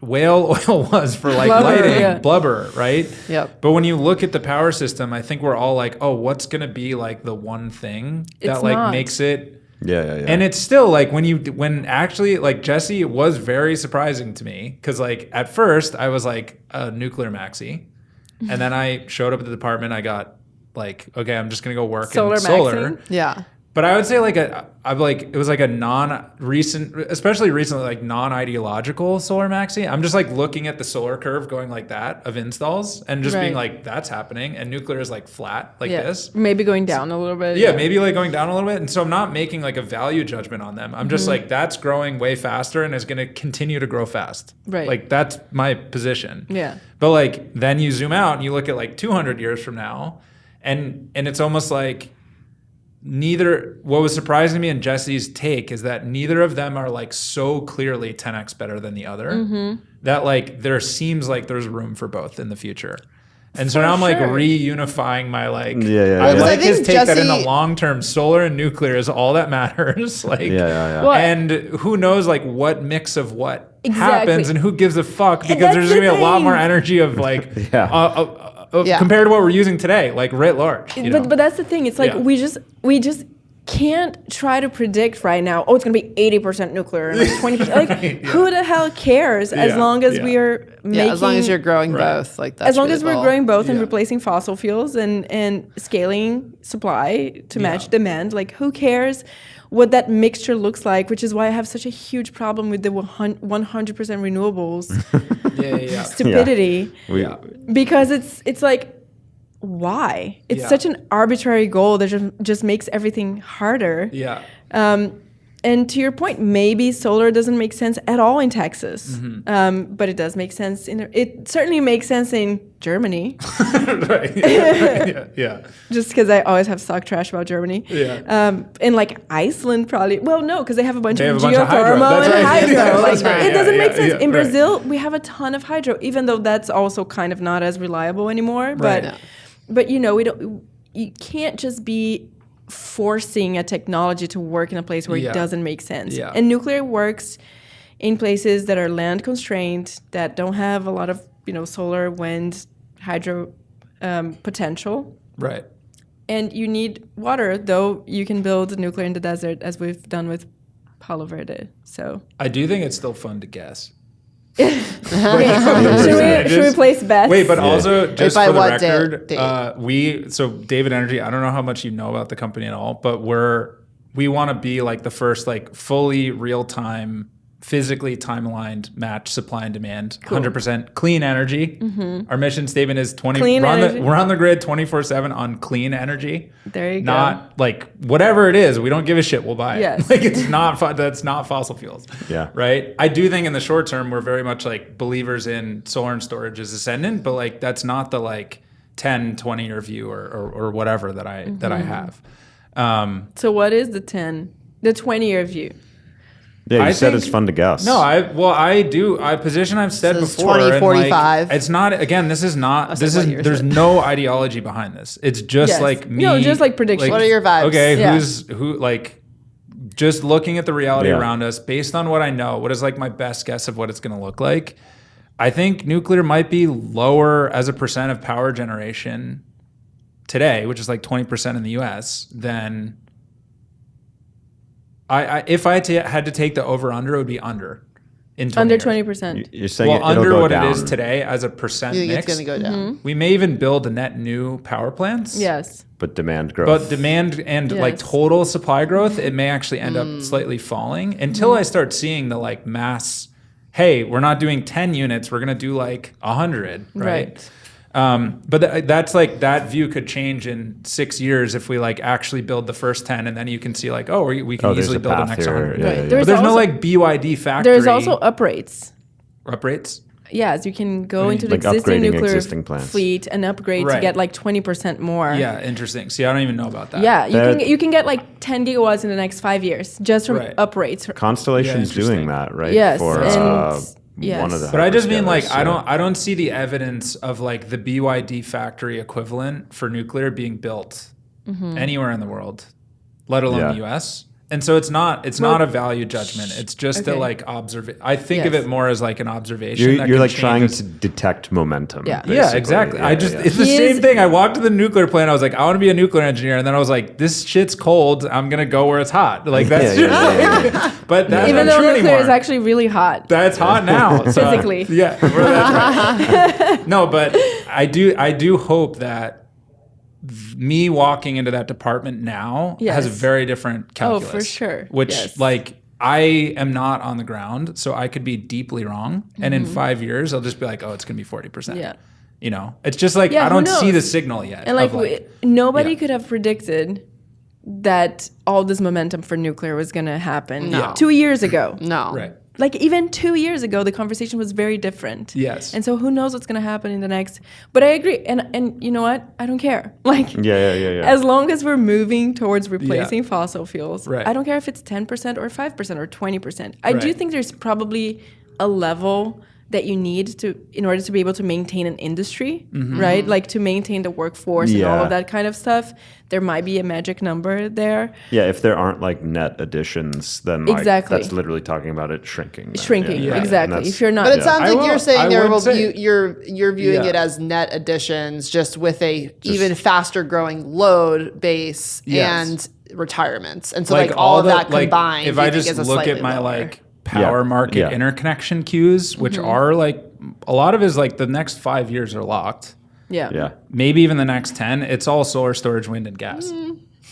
Well, yeah, we'll see what happens. But We might call a lot of that. that was like I like stopped there. So no one started because I'm construction yet. very like near term focused. But then after talking to Jesse, I'm like, now if you ask me about 50 years, I might be like, well, maybe nuclear could or should be like minimum 40% or 60. You know what I'm saying? Like, But it depends, maybe. Yeah. Yeah, maybe. But here's a question. This is not scientific at all. yeah. What this is about this is just Yeah. vibes. Yeah. This is literally just pure vibes. If we met a very advanced alien civilization, Yeah. I would be very shocked if they don't use nuclear. Yeah. You know, it just like Yeah. sounds Yeah. It does. I think like a that- futuristic, Yeah. obvious technology. I do think that's something. There's something to that also, where there But isn't how much of like that is, like, sci-fi about just- solar. But like, how much of that is just like the sci-fi written in the 50s was all nuclear, and we're all like, that feels right. That feels I like think what it an still ancient feels civilization true It to is. still feels right to me. It Like still I feels remember right. in the Yeah. Jesse episode, I was like, the UFO is going to have the blue thing that makes it float. What's the blue thing? It's not like mad solar panels. Yeah, it's Right. not solar panels. It's not solar panels. That's the thing that I'm there's, saying. There's Like, some kind of like, oh yeah, No, that's I our, 100% agree with that. Yeah, and we this need is these little, literally the Okay, but I do most think that- unscientific thing I've ever said. Okay, But but I it's true- do it's think that there true, could for be sure. some Yeah. like crazy battery solution. some- Nuclear batteries. Yeah. What's Yeah, I better think than it's called nuclear nuclear. batteries? It's, like a- called uranium. I also no, I could totally like imagine. plutonium. Also, by the way, yeah, like a huge like fuel enrichment facility, however, like nuclear fuel is made, powered by solar panels in the desert, like and this like cascade Yeah. of like energy unlocking, Yeah. Mhm. right, happening. But we don't we didn't even talk about this as well. But like also nuclear for Mars is the most obvious thing. Nuclear in space is so obvious to me. It's Although, so actually, obvious. Jesse said the heat rejection's hard. So you That's need, what like, I big- said. Actually, that was big me. fins. Yeah, That was that's you? Casey says this. The thing. what? Casey Yeah. said Heat rejection. Oh, Like, Yeah, like because the the- atmosphere is Like the cooling tower you want on Mars is like weirdly complicated. well, no, you wouldn't. You obviously couldn't You'd use use water. dry cooling, Yeah, you would but, have like- to use dry cooling. But Yeah. it's more. I mean, this literally happened with a rover, right? They powered a rover with solar panels. And literally a couple of years later, the solar panels got covered in dust because it's very dusty and windy yeah, on Mars, and the rover died. Yeah. Meanwhile, you have Voyager 1 and 2. because solar's weak. Like, you have Voyager 1 and 2 who were launched in the 70s, and they're still literally They're just going. Yeah. And out those there are Although to be sending. nuclear. fair, like someone should have thought about that, right? Yeah. Yeah, but that's what I'm saying. Thought That's about why what? The nuclear dust? is The dust. Yeah. That No, feels I like think a, nuclear in That feels space like a makes solvable, like, infinite that feels brush. like a that feels like a we forgot the containment dome kind Yeah, of problem. 100%. Just Okay, like here's my windshield wiper. You know. Yeah. Yeah. Have you heard Jesse's? He calls solar panels SMRs, small modular receivers, Oh, no. because it's a receiver of fusion. fusion. Yeah, I So know. like, solar energy is nuclear energy. It's just a different is conversion true. I mean, mechanism. all of it is So, nuclear energy. Yeah. Literally. Yeah. All right, we're getting close to our hard stop. Okay. I have a question. This is not on the list. That's like a bit of a turn, but I Do think it. it'll be a good thing. We'll have Closer. some fun with to end. So I remember. I don't Wait, know. but we didn't get your guys' percentages. Yeah. I On don't have. what? I don't have. I You don't don't have one. know. The nuclear. solar versus nuclear in like Yeah. 50 years or something. Not even solar pure versus, but like, vibes. what is it gonna look No, like? just like nuclear percentage of power Yeah. gen in When? Give 20 me a- years and 50 years. In 20 years in the U.S. Also, that was just U.S. 'cause Okay, that was just That was US, just okay. 20 US. years, I think it's Yeah. about the same. Other countries, it should be 85. Like, I don't know. it This just- is really, it's really hard, Yeah. especially, 50 year, 100 year, like, I don't know. Like, I don't know I think there's some point where it's a big number, but I just don't know. You don't know Where that it is. inflection Yeah. point is. Yeah. Colleen, what do you think? Well, now I feel like we should have all like written our numbers down before we said them. So we've been Yeah, talking now about we're- it. I just I'm wanted like, and to I'm see like, if- your things feel reasonable. Yeah, I don't Yeah. think it's going to be like significantly higher percentage wise in 20 years for a lot of the reasons that you mentioned, just around like load growth. But I think nuclear will grow. Yeah, I've 50 years. Who knows? So everything's higher in 50 years, though. Yeah. And definitely Yeah, I when think we- there's like no way that like in 50 years we're not like legitimately grappling Yeah. with everything. Like I feel like we could like another 20 years people might be like building stuff, everyone's still like ignoring reality, but like in 50 years we're going to be pretty like in it. Yeah. Hmm. Yeah. Sorry for derailing. No, it's the okay. reason I Yeah. ask is because I feel guilty about my solar position, because I still like my original impulse was nuclear. Yeah. Right. And I've I buried the kid dream, you know. All and of I, them. moved It's it. all of them. They're friends. Yeah, They're all that's right. friends. They're all friends. All right. What's our crazy? sorry. What's our All right. crazy? Well, no, close? this isn't crazy It's at not all. It's just like crazy. different. So I remember in like the beginning of COVID, James and I were like way down the rabbit hole on like internet culture, meme war, like all sorts of weird stuff, right? And some people saying to me privately as like guidance, like none of that stuff matters, right? Like the real decisions are made in other rooms. Like the discourse, none of it matters. Don't burn your brain Who cells on said it. this? That's ridiculous. I mean, it's several Some people boomer. actually. Idiotic. No, actually, Gen X. well, there's a Gen Z who said this as well. Oh, I could see that. Yeah. I could see that. But You know who it is? also some Gen X. I don't know who some it is. names we've mentioned today even. But regardless, Scandal. I feel like since around 2020, we've seen like internet cultures like actually becoming reality to some extent, like at least more so. And I'm like really curious how you, okay, so like forgetting solar, nuclear, all this stuff, just like how you see the role of like, sort of like creating little insurgent like movements in the culture and in the discourse and like what that can actually do in real life.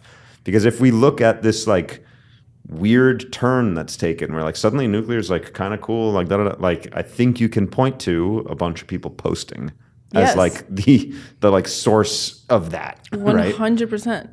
And Yes. I think that like really that like concept, I don't mean with the nuclear example of it, but just the concept of like people basically shit posting or whatever, like actually like trickling into something that like has real consequence. Yeah. Like bothers a lot of people who are like heavily invested in like the old way. Yeah. So anyway, with The like that as like a gatekeepers, the setup. gatekeepers of what's... Yeah, just like what do you think about that in general? Because like obviously you've invested a bunch of time and energy in this approach versus just like flying to Davos every year and saying, please fund the nuclear projects, right? Please ignore Germany. So like I assume you believe in this approach. Yes. Like talk to me about it. Like do you think society to be is like... fair, we've seen it work. Yeah, 100%. There's been a vibe shift. So let's since yeah. do you Let's think, hear Literally I all first because of saw- my TikTok That's video. right. just those gummy bears. I will just say from from today, from the first time I saw an isodope video, there has been a vibe shift, and I think we can claim some correlation there, So- some or at least causation some. rather. So not I'm saying not like just the correlation. ideas, gestation, like Yes. operating system of society like feels different than Yes. like 2015. I mean, people, and I mean literally everybody, myself included, we're emotional beings, and we make decisions based on emotion. And then what happens is we use logic to try and justify the emotion. That's why when somebody's like deeply anti-nuclear, they'll give you the most absurd arguments against it, right? Yeah. Like, can I mention his name? Am I going to be sued? Mark C. Jacobson? Oh yeah, please. Yeah. Am I going to be sued? We've We've been litigated talking- and I- relitigated him like 5,000 Really? times. I've been Okay. talking about him Yeah, recently yeah. because I got so into solar and storage that it was like, Like, was what? Mark right? I'm just kidding. No, it's not. It's like, No, but he'll give you like the most yeah.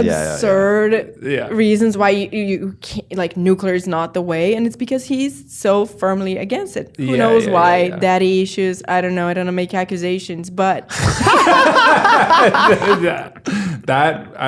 sue me, Mark. but the thing is, I also know nothing about his work, by the way. I know But, nothing yeah. other than people criticize his work, and then instead of changing his work, he sued them. Yeah, and then that's lost. never that sick. Yeah. Anyway, so people, it's literally all vibes. Like we make decisions every single day based on emotions, and if we think something is cool, and if we think a movement is cool, we want to be a part of it. Yeah. And it's the same for everything, right? So why wouldn't it be the same for energy? But I think in terms of like the communication style, it's just a different language. Yeah. And I think it's easy for me to understand that because I do speak more than one language. And so it's easy to understand that communicating through memes is literally just a new language. And Yeah. it's a language that every young person Yeah. speaks. And even old people, like Yeah. old people share memes too.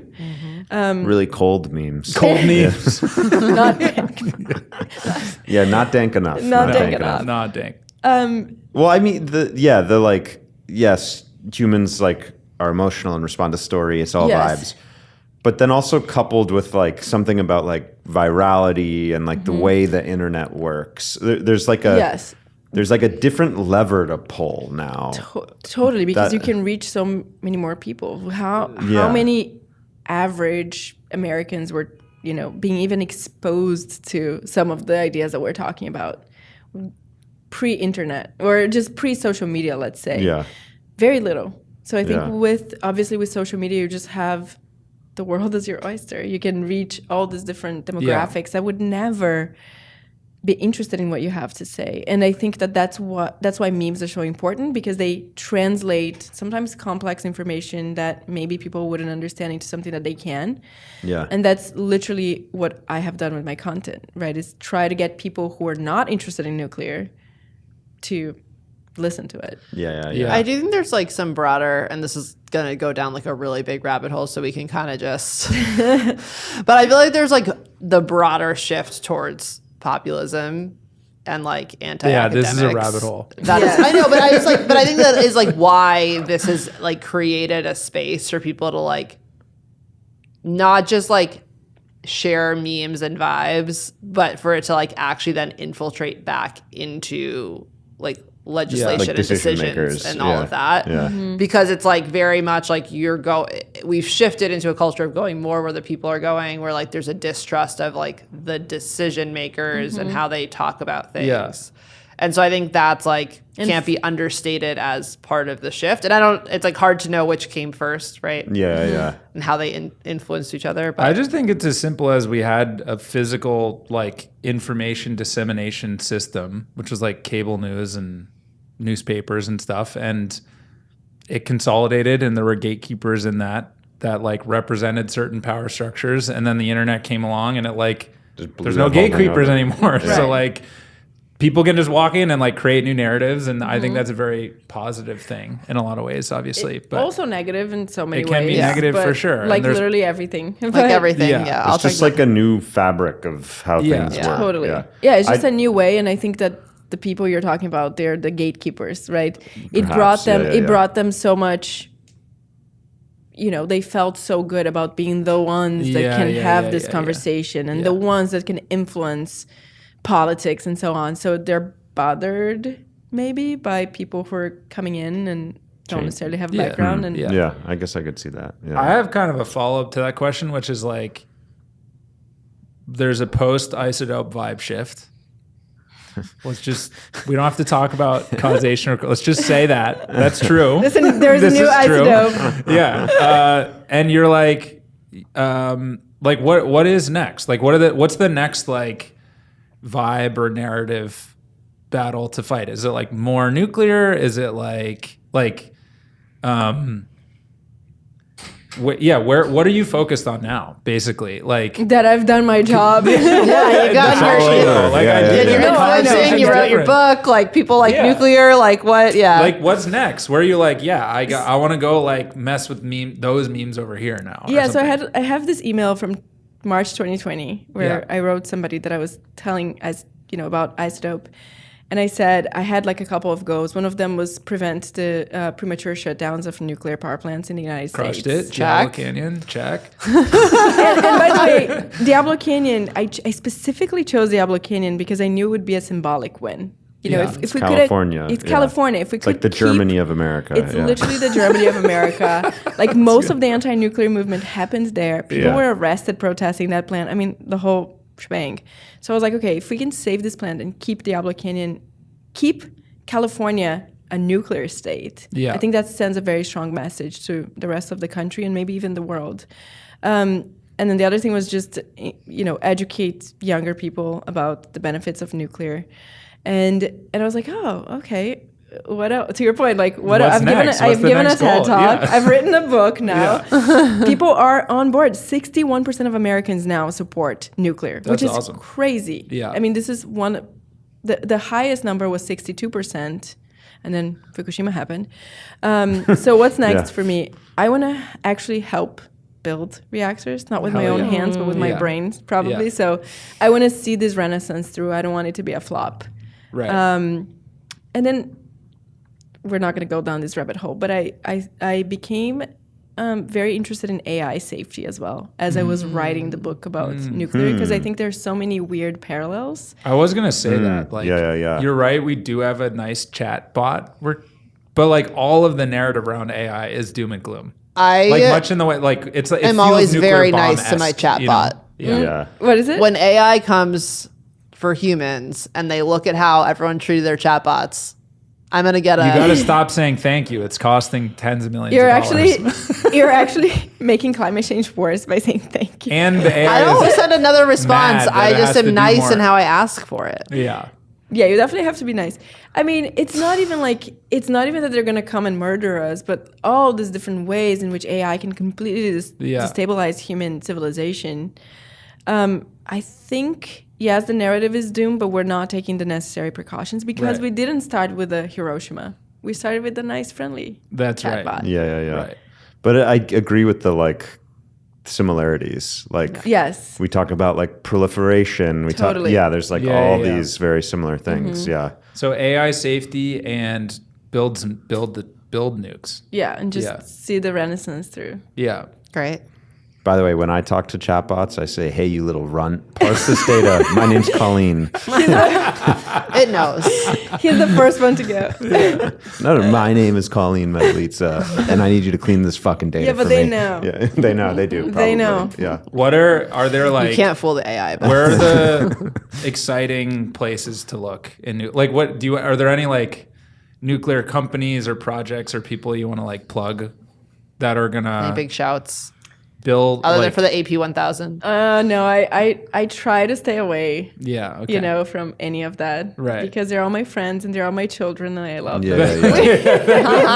Well, but it sounds like maybe you would want to join one of these companies at some point. You want to deploy reactors. You said build projects. Once my book is out and I don't have to worry as much about being affiliated with a company or another, Yeah. then sure. Maybe but that time could come. Yeah. Yeah.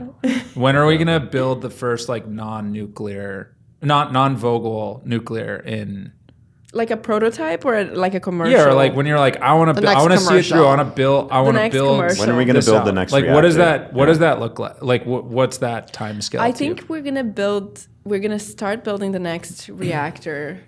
I think we're gonna announce that we're gonna start building the next reactor in the next 2 to 3 years. TBD how that's gonna go. Yeah. I think we will have completed one new reactor build in the next 10 years. Yeah. That's great. That feels. That feels right. That feels doable. And then in terms of a commercial advanced reactor, I don't know. Maybe one in like 7 to 8 years. Yeah. And this is like commercial like advances, like commercial- smaller stuff. Yes, and Yeah, it's I like see, competitive with, Yeah, it's a yeah, product that you can go Yeah. buy and people are going to buy that product. Oh wow, that's soon. 7 to 10 years? Wait, 7 7 to 7 8? to 8 years. 7 to 8 Yeah. years for one of those, but 10 years for one of the traditional ones? For like a Is big that- light Is that water? what you just said? Well, I think that 7 to 8 years to start building. To start building. I see. It becoming commercially available basically is my Okay. answer. Whereas in a similar time Like you frame, can go and buy the product. Yeah, Whereas in yeah, a similar time frame, you expect another AP 1000 or something of that To sort be to have been underway. completed. Yes. Yeah. Yes, exactly. Okay. All right, new goal: build some nukes. Build some nukes. Wait, should I not say nukes? You can say nukes. I think nukes is I don't cool. want to It's play fun. into the bad vibes. I think if you can't say it, no, you Someone gotta, I think we've turned the bad Yeah, vibes. it's, honestly. I think it's great. fun. It's, It's like over, yeah. irreverent. Yeah, It's like I have a hat that says "Get in, loser. Let's go nuclear." Like, we're going nuclear. It's, Yeah. people- Yeah, it could mean so many things right now, but Yeah. yeah. it's cool. Okay. All right. All right, I Thanks, think we've done everyone. good Thank work you. here. This is great. Wait. When's the book come out? Where can you buy it? Oh yes, the book comes out on August 12th, and you can buy literally anywhere. But if you want to go on isodope.com/Rad Future, you can find all the links to buy the book. Wonderful. Oh yeah. All right. Thanks, Al. Thanks. Thank you, Isabelle. See ya.